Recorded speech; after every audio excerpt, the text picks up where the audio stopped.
Hey folks, so maybe you have one of these newer Whirlpool wall oven microwave combos and you've been having some issues with it.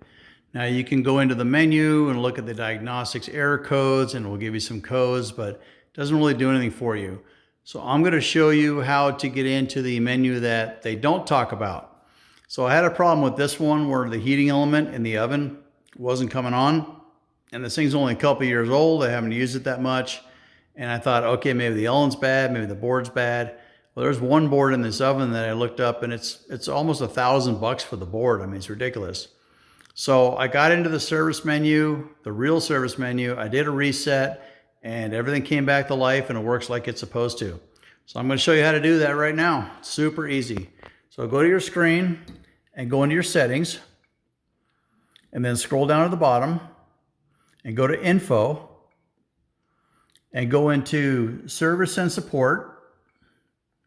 And now you have a diagnostics menu here, but you push it and it doesn't do anything. So just push it and hold it. Just hold it, hold it, hold it, hold it. Keep holding it, and you'll get a pin pad that comes up. There's your pin pad, and it says, if you can see it, it says enter password. So 1, 2, 3, 1, 2, 3. 1, 2, 3, and then enter. And you're going to get a screen that pops up. It says, warning, diagnostics mode, this area for service techs only. If you are not qualified, blah, blah, blah, hit enter. Now you hit enter. Now you have a real menu where you can do real things. So you have your error diagnostics code. You can clear your history. You can go component activation. So you can test every little thing on this oven. You can go into component activation and you can turn on your microwave lamp. You can turn on your cooling fan. You can move your turntable. You can go down to the oven. You can do the door lock, the upper light, the broiler element.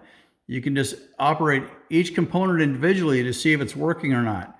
And if you go all the way down here to the bottom, there's a factory settings and there's a reset defaults. Now this right here will do a complete hard down reset of your oven. And if you do that, if I push this now, it will go into a reset. You'll have to go ahead and reset up your Wi-Fi and your remote connection if you use that feature. It takes a couple minutes, and it'll tell you to do like it's brand new, like the first time it was ever plugged in again. So try that, see if it fixes your problem. They don't tell you about this menu because they want you to spend a bunch of money and call an appliance tech out.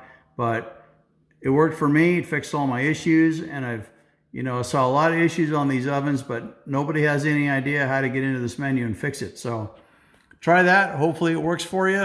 Good luck and happy cooking.